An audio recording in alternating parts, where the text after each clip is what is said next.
First contact gone wrong. The vast emptiness of interstellar space shimmered as the quantum sensors aboard the Vordathi monitoring station detected the approaching vessel. High Commander Zextier's skin membranes fluttered in agitation, their normally calm violet hue flushing to an alarmed indigo as the massive crystalline display shifted from serene azure to urgent crimson. Unidentified vessel has breached the outer boundary of Sector 83 Kappa, announced the station's synthetic intelligence, its voice unnaturally melodic despite the gravity of its message. Classification: military origin. Human designation: humans. The word escaped Zextier's four-slotted respiratory opening in a hiss of disbelief. His elongated fingers gripped the command rail, leaving faint impressions in the malleable alloy. Verify and confirm immediately. The Galactic Concord had established clear boundaries after the Proxima incident. No human military vessels were permitted beyond the Arcturus line. The diplomatic catastrophe was too fresh in the memories of the elder races. 17 solar cycles was nothing to species whose lifespans measured in millennia. Sub-Commander Vril Nor's manipulator appendages danced across the neural interface with practiced precision. Confirmation complete, High Commander. It's a human warship classified as a heavy destroyer. Sensors identify it as the UES Thunderchild. The name sent ripples of recognition through the command center. Even isolated on this frontier monitoring station, they had received the intelligence briefings. The Thunderchild was among humanity's newest and most formidable vessels, a ship whose very existence was considered provocative by the Concord Security Council. Access diplomatic archives, Zextier ordered, his tertiary eyes narrowing while his primary pair remained fixed on the display. I want all information on recent human interactions. The display shimmered, and data cascaded across its surface. Zextier absorbed the information with growing concern.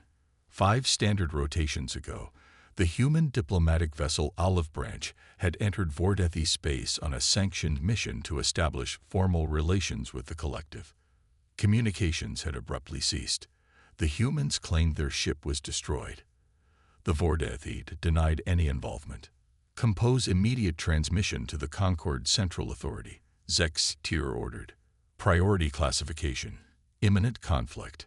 Captain Ilara Chen stood on the bridge of the UES Thunderchild, her dark eyes reflecting the holographic tactical display hovering before her. At 43, she had earned her command through a combination of strategic brilliance and unflinching resolve during the Mars Rebellion. Her close-cropped black hair was flecked with premature gray, a testament to the burdens of command. Status report, she demanded, her voice steady despite the tension evident in her rigid posture. Lieutenant Commander Rashid appeared at her side, his movements efficient as he handed her a data tablet. We've crossed the Arcturus line, Captain. As expected, we're being monitored by at least 3 different sensor arrays. No active targeting yet, but they're definitely tracking us. Chen nodded, reviewing the information. And our diplomatic signals. Transmitted on all frequencies as ordered.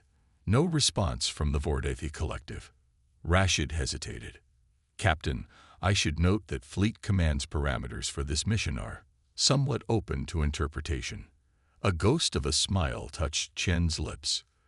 That's diplomatic language for find out what happened, but don't start a war unless absolutely necessary, Commander. Something like that, ma'am. The Thunderchild represented humanity's paradoxical approach to the stars. Officially classified as a diplomatic escort vessel, its sleek obsidian hull concealed weaponry that could reduce a small moon to molten slag. Humanity had learned harsh lessons during their expansion beyond Sol. Peace was desirable. Preparedness was essential. Captain, called out Lieutenant Park from the communication station. We're receiving a transmission. Not from the Vordathi. It's from a Galactic Concord monitoring station. On screen, Chen ordered. The main view screen flickered, and the elongated features of a Vordathi official appeared. Chen recognized the distinctive violet skin membranes and multiple eye arrangements characteristic of their species. This is High Commander Zex Tier of the Galactic Concord Monitoring Station Valorous 9. Human vessel, you have breached treaty boundaries. Your presence is in violation of the Proxima Accords. You will power down propulsion systems and prepare for boarding or face immediate consequences. Chen stepped forward, her expression neutral but determined. This is Captain Ilara Chen of the United Earth ship Thunderchild. We are conducting a search and rescue operation for the diplomatic vessel Olive Branch, which was destroyed in this sector 5 days ago. We have notified all relevant authorities of our mission. The alien skin rippled in what Chen's synapsychology training identified as agitation or possibly disbelief. No such destruction occurred within Vordathi space. Your claim is rejected as pretext for military incursion. We have sensor logs and final transmissions from the Olive Branch, Chen countered. 63 diplomatic personnel are missing or dead. The United Earth government demands answers. The High Commander's tertiary eyes blinked rapidly. The Vordathi Collective has issued an official statement denying any incident. If human diplomats have met with misfortune, perhaps you should investigate the Nexori border disputes where your kind has been providing unauthorized military assistance. Chen's eyes narrowed. The accusation was false, a familiar propaganda line. Our mission is sanctioned under Article 7 of the Proxima Accords, which permits investigative operations following the loss of diplomatic vessels. We will proceed as planned. Then you proceed into conflict, Captain Chen. The Concord will not stand idle while humans violate sovereign space with warships. The transmission terminated abruptly. Well, that went about as expected, Rashid observed dryly. Chen turned to her tactical officer. Lieutenant Kovacs, what's our sensor analysis of the wreckage field coordinates? The young officer's fingers danced across her console. Significant debris consistent with our diplomatic vessel design at the transmitted coordinates, Captain. Energy signatures suggest weapons fire. Multiple types. Multiple types. Chen's brow furrowed. Elaborate. The pattern indicates at least 3 distinct weapons technologies were employed. One matches Vordathi disruptor signatures, but the others. Kovacs looked up, confusion evident in her expression. The others don't match any known weapons in our database. Chen exchanged a significant look with her XO. So either the Vordathi used experimental weapons, or someone else was involved and is trying to frame them. Rashid finished her thought. Chen nodded grimly. Maintain course. Alert status yellow. Let's find out what really happened to the Olive Branch. In the shadowed chamber of the Concord Security Council, 7 figures representing the dominant species of known space convened an emergency session.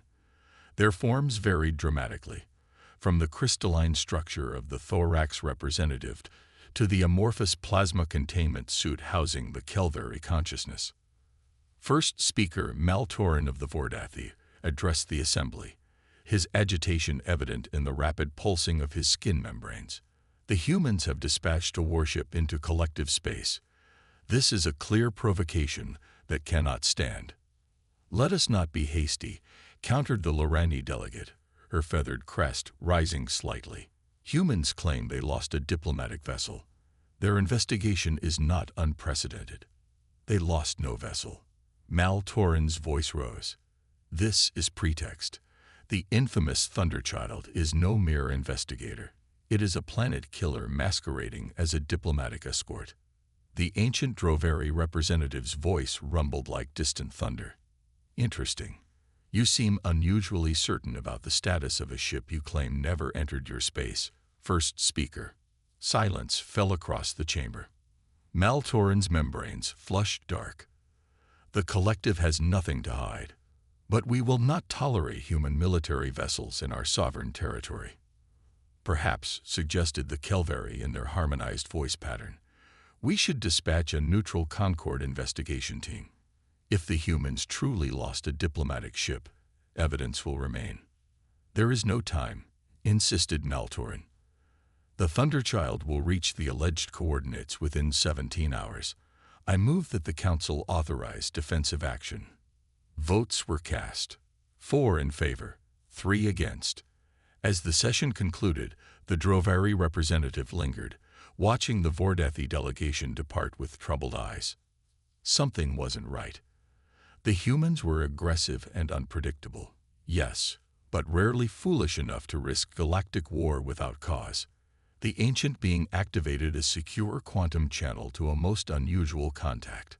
Perhaps it was time to share information with someone who might appreciate its significance, a certain human captain on a collision course with destiny. The approaching storm. The UES Thunderchild sliced through space like a blade of darkness against the star-speckled void. On the bridge, the tension was palpable as Captain Chen reviewed the latest sensor data. "We're being shadowed," Lieutenant Kovacs reported, her eyes fixed on the tactical display. 3 Vordathi patrol vessels maintaining distance at 500,000 kilometers. Their weapon systems are powered but not actively targeting. Chen nodded, unsurprised. "They're making sure we see them." Classic intimidation tactic. Commander Rashid approached with a data tablet. "Captain, engineering reports the quantum shield modifications are complete. If we encounter the same weapons used against the olive branch, we should have better protection." "Should" being the operative word, Chen replied, taking the tablet. "Have Dr. Nakamura's team made any progress analyzing the debris composition?" "Yes, Ma'am. They've confirmed the presence of quantum entanglement residue consistent with a targeted strike against the diplomatic vessel's command center. The attack was precise and deliberate." Chen's expression hardened. The olive branch had been specifically targeted in its most vulnerable section, not the random pattern of a ship destroyed by accident or misunderstanding. Someone had wanted those diplomats dead, and they'd known exactly how to accomplish it. "Captain," called Lieutenant Park from communications, "we're receiving an encrypted transmission on a frequency I've never seen before. It's bypassing our standard security protocols." Chen straightened. "Source: unknown, ma'am. The signal appears to be originating from multiple locations simultaneously. Could be a trap," Rashid warned. "Or it could be someone who doesn't want to be traced," Chen countered. "Lieutenant Park, route it to my private terminal. I'll review it in my ready room." She turned to Rashid. "You have the bridge, Commander. Maintain course and alert status." In her ready room, Chen activated the quantum encryption protocols before opening the mysterious transmission. The screen flickered, revealing not a face but a shifting pattern of light that her mind somehow interpreted as speech, the communication method of a Drovari, one of the oldest species in the galaxy. "Captain Chen of Earth," the pattern voice intoned. "I am Elder Kovacs of the Drovari Continuance. I speak outside official channels because the Concord is compromised." Chen leaned forward, her interest piqued. The Drovari rarely involve themselves in younger species conflicts. "The destruction of your diplomatic vessel was not the work of the Vordathi alone, though some among them are complicit. There exists a faction within the Concord seeking to provoke conflict between humans and the collective." "Why?" Chen asked simply. "Your species advances too quickly for some to accept. In 3 centuries, you have progressed from planetary travel to rivaling technologies that others developed over millennia. Fear drives this conspiracy, fear of what humanity might become."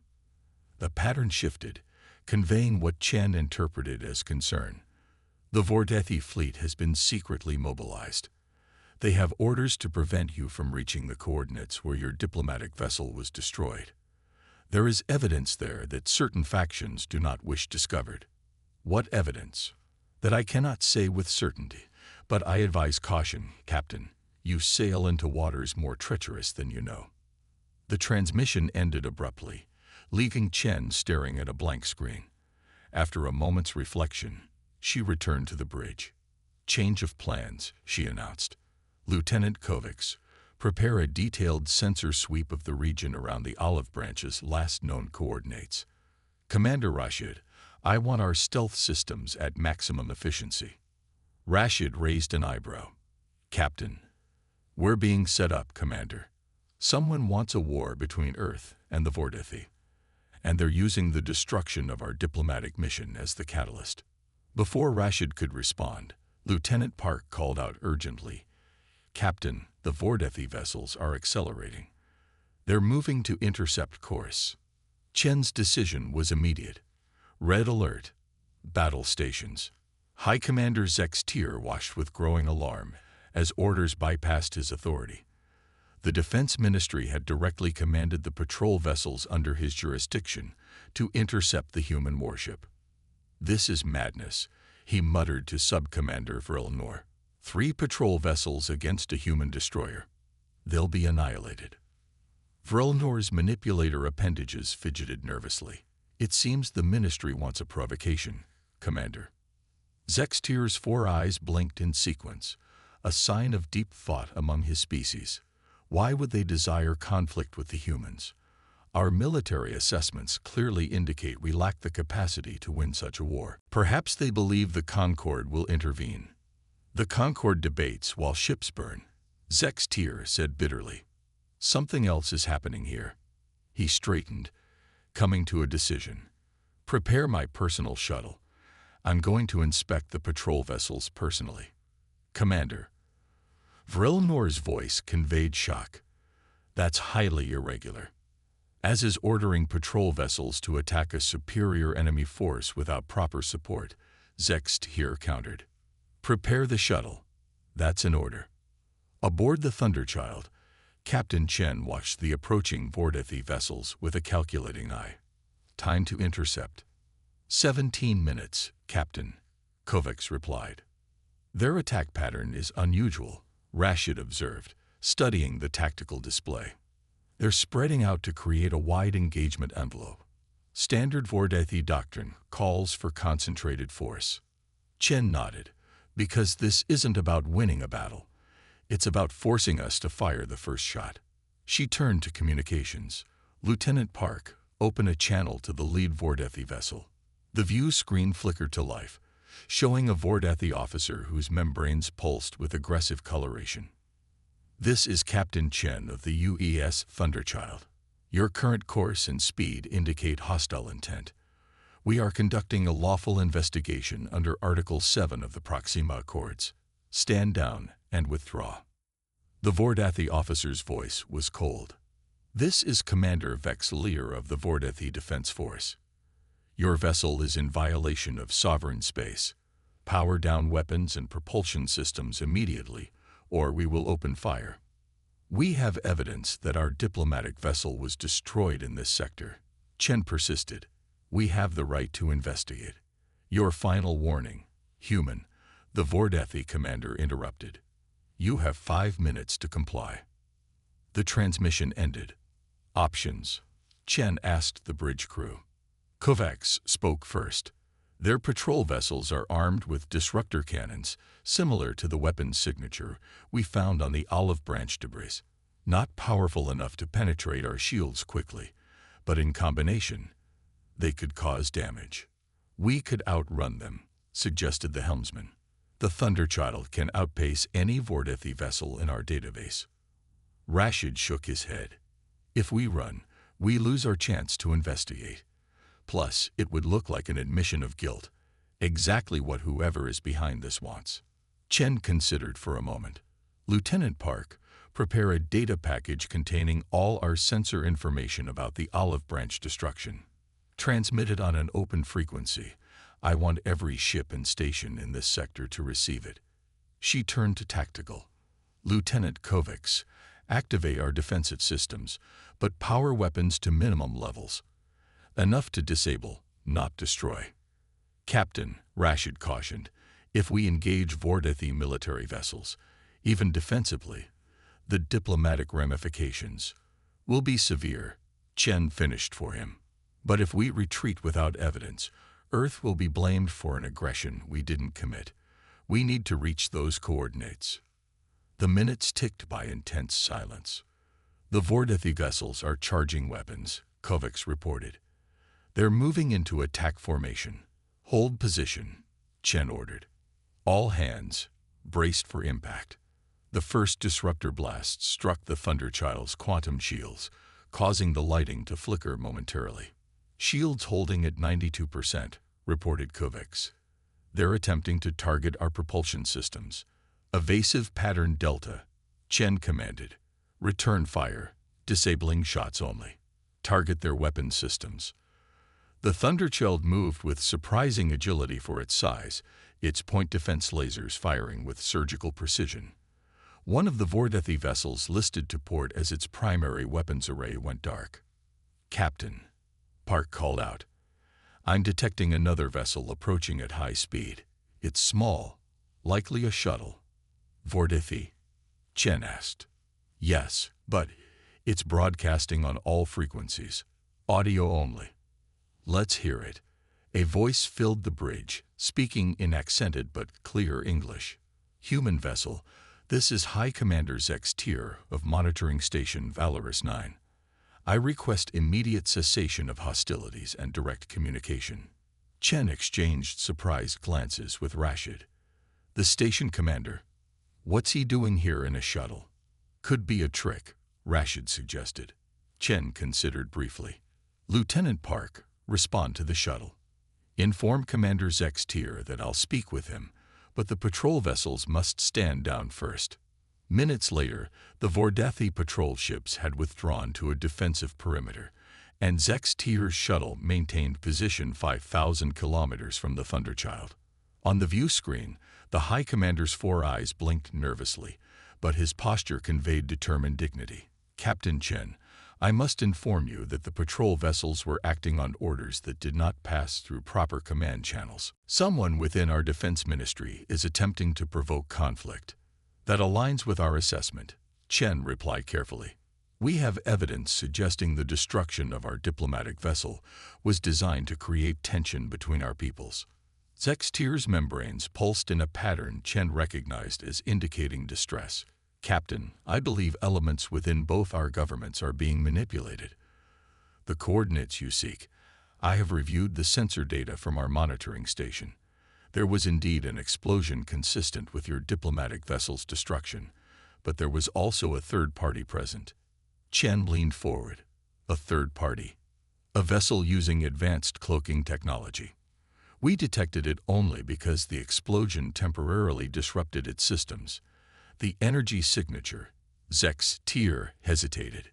"The energy signature matched no known species in Concord records." The implication hung in the silence that followed.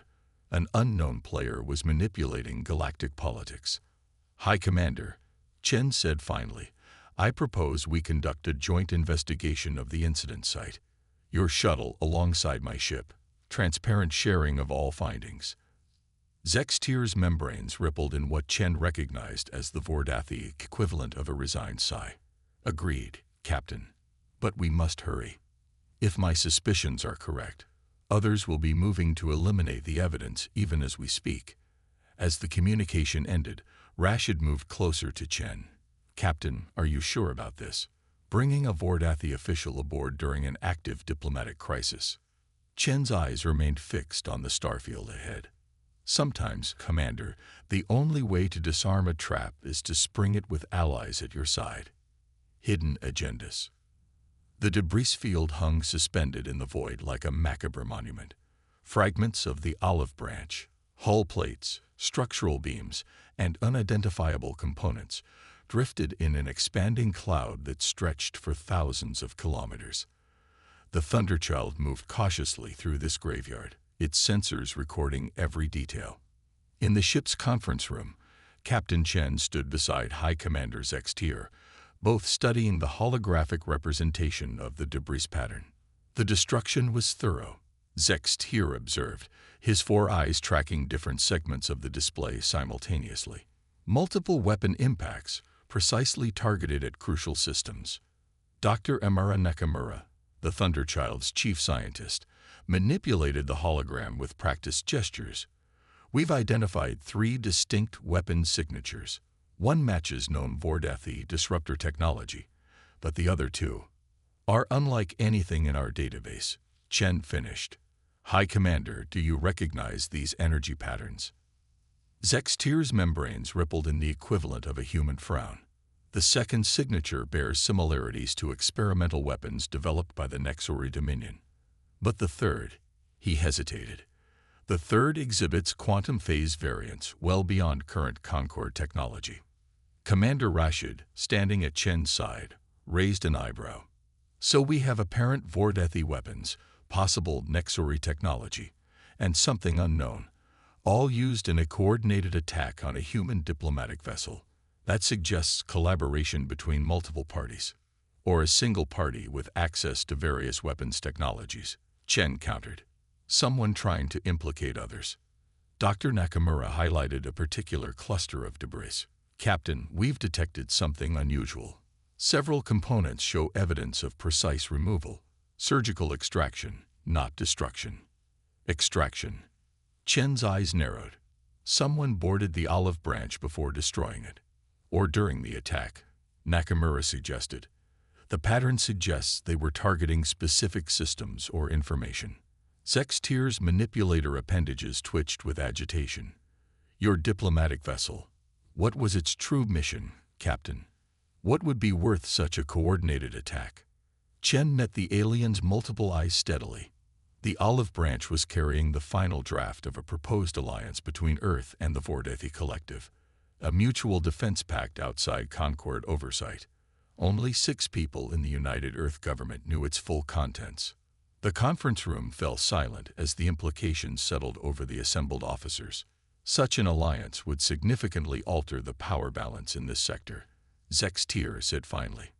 Many would view it as threatening, including elements within your own government, Commander, Rashid asked pointedly. The alien's membranes pulsed rapidly, a sign of emotional turmoil. Possibly, but also the Nexori, who have territorial disputes with both our peoples, and certainly the Hive Concordants, who view all bilateral agreements as threats to Concorde supremacy. Captain, interrupted Lieutenant Park via the room's communication system. Long-range sensors are detecting multiple vessels approaching at high speed. Configuration matches Nexori battle cruisers. Chen and Zextier exchanged significant looks. It seems, the High Commander said quietly, that someone does not wish our investigation to continue. Battle stations, Chen ordered, already moving toward the door. Commander, escort our guest to the designated secure area. Dr. Nakamura, download all sensor data and secure it in isolated storage. On the bridge, the tactical display showed 6 Nexori vessels approaching in attack formation. Time to intercept, Chen demanded. 12 minutes, Captain, Kovacs replied. They're making no attempt to conceal their approach or intentions. Weapons systems are active. Chen settled into her command chair, her mind racing through options. Lieutenant Park, hail the lead Nexori vessel. After a moment, Park shook her head. No response, Captain. They're actively jamming our communication frequencies. They're not interested in talking, Rashid observed grimly, taking his position beside Chen. No, Chen agreed. They're here to eliminate evidence and witnesses. She turned to tactical. Lieutenant Kovacs, what's our combat assessment versus Styx Nexori cruisers? Kovacs hesitated. Unfavorable, Captain. Our shields and weapons systems are superior on a 1-to-1 basis, but against 6 simultaneously. The simulations don't show good outcomes. Then we need to change the parameters, Chen said firmly. Helm, plot a course through the densest part of the debris field. Tactical, prepare to deploy quantum mines along our exit vector. Captain, Rashid cautioned, navigating through that debris at combat speed is precisely what they won't expect, Chen finished. The Thunderchild's neural-assisted navigation system can handle it. And the mines, Captain? Kovacs asked. Those are classified weapons systems. Their use would reveal capabilities we're not supposed to possess. Chen's expression hardened. Lieutenant, someone killed 63 diplomats to prevent an alliance and is now trying to eliminate us as witnesses. I think we're past worrying about classification protocols. Deep within the Thunderchild, in a secure area few crew members knew existed, High Commander Zextier observed human military efficiency in action. The calm, practiced movements of the crew, the absence of panic despite the approaching threat, It confirmed everything the Vordathi intelligence services had warned about human combat readiness. "Your ship is more than it appears," he remarked to the security officer escorting him. The human maintained a professional demeanor. "All ships have their secrets, Commander." "Indeed, but few keep them as well as humans." Zextier's tertiary eyes tracked the subtle adjustments in the lighting, the barely perceptible hum that indicated power being rerouted to advanced systems. "You are activating capabilities beyond those declared to the Concord." The officer remained impassive. "I'm not authorized to discuss ship operations, sir." Zextier made the whistling sound that served as Vordathi laughter. "Of course not. But know this, human, I am not surprised, nor am I concerned. If my suspicions about this situation are correct, your captain will need every advantage." On the bridge, the crew worked with practiced precision as the Thunderchild accelerated toward the debris field. "Nexuri vessels adjusting course to intercept," Kovacs reported. "They're spreading out to cut off potential escape vectors." "Predictable," Chen commented. "They're using standard Concord tactical doctrine. Maintain course." The ship shuddered slightly as it entered the debris field, its automated defense systems vaporizing smaller fragments, while the helmsman navigated around larger pieces. "They're firing," Kovacs called out. Long-range phase cannons, energy beams sliced through space, most dissipating harmlessly against the debris or missing entirely as the Thunderchild weaved through the field. "Return fire," Chen ordered. "Target their forward sensor arrays only. I want them blind, not destroyed." The Thunderchild's precision weaponry lanced out, striking two of the Nexuri vessels with surgical accuracy.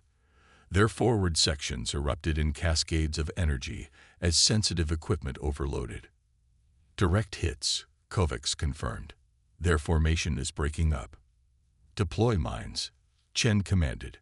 Pattern Echo 7. From concealed launchers along the Thunderchild's hull, small spherical devices ejected into space, their propulsion systems guiding them to predetermined positions before they went dormant, virtually undetectable among the debris. "Captain," Park called out urgently, "we're receiving a transmission from the Nexuri command vessel." "Text only." "On screen," Chen ordered.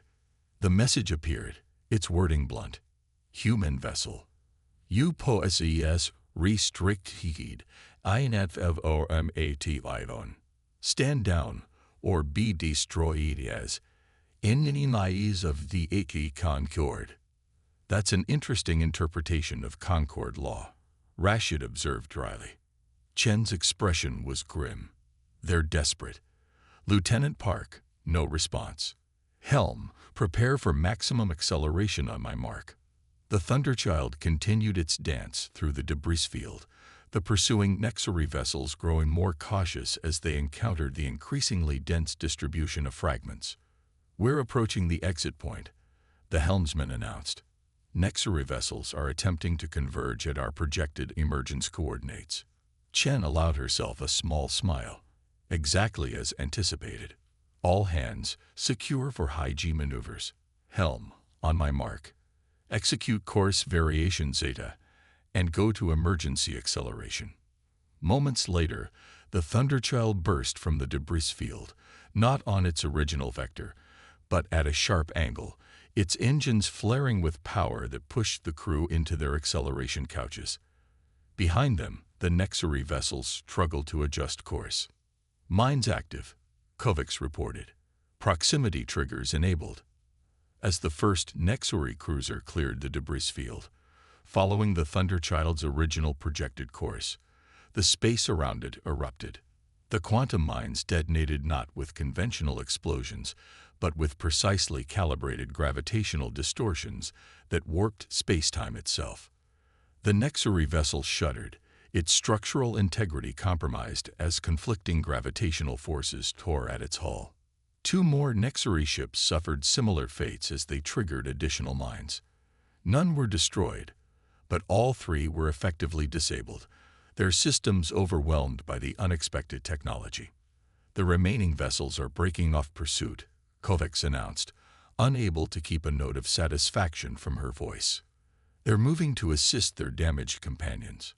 Maintain course and speed," Chen ordered. "I want us well clear of the area before they recover." Rashid moved closer to Chen's chair, speaking quietly.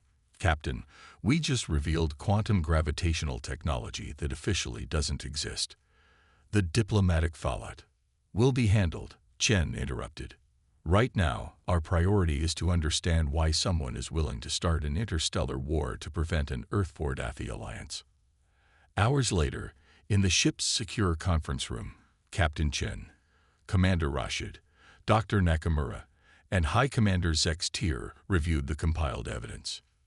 The extraction points on the olive branch wreckage correspond to where the prototype quantum communication module would have been installed, Nakamura explained, highlighting sections of the holographic display. This technology would have allowed instantaneous, untraceable communication between Earth and Vordathi worlds, bypassing Concord monitoring entirely, Zex Tier noted. Many would consider that threatening. But the attack pattern suggests more than concern about communication technology, Chen said, studying the debris distribution. The diplomatic quarters were specifically targeted first, where the treaty documents and negotiators would have been located. "Captain," Dr. Nakamura interjected, "I've completed analysis of the unknown weapon signature. It contains quantum phase variations consistent with theoretical models of precursor technology." A heavy silence fell over the room. The precursors, a mysterious species that had vanished from the galaxy 50,000 years ago, leaving behind artifacts of incomprehensible technology that the Concord strictly regulated and controlled. "That's impossible," Rashid finally said. "All known precursor artifacts are secured in Concord vaults." "All known artifacts," Zex Tier corrected quietly. "But rumors have circulated for centuries about hidden caches of precursor technology, and about certain factions within the Concord who might have access to them." Chen's eyes narrowed. "The Hive Concordance controls precursor research. Are you suggesting they're behind this?" "I suggest nothing," Zex Tier replied carefully. "I merely observe that those with access to such technology would possess tremendous hidden power, and might go to extreme lengths to maintain the status quo that preserves their advantage." "Then our next step is clear," Chen said decisively. "We need to take our evidence directly to the Concord Security Council, bypass the normal channels that might be compromised." Zex Tier's membranes flickered with concern. "That would be unprecedented and dangerous. More dangerous than being hunted by Nexari battle cruisers using illegal weapons," Chen countered. Before Zex Tier could respond, Lieutenant Park's voice came over the communication system. "Captain, priority transmission from Earth Command. Admiral Zhao requests immediate conference." Chen exchanged glances with her officers. "It seems events are accelerating."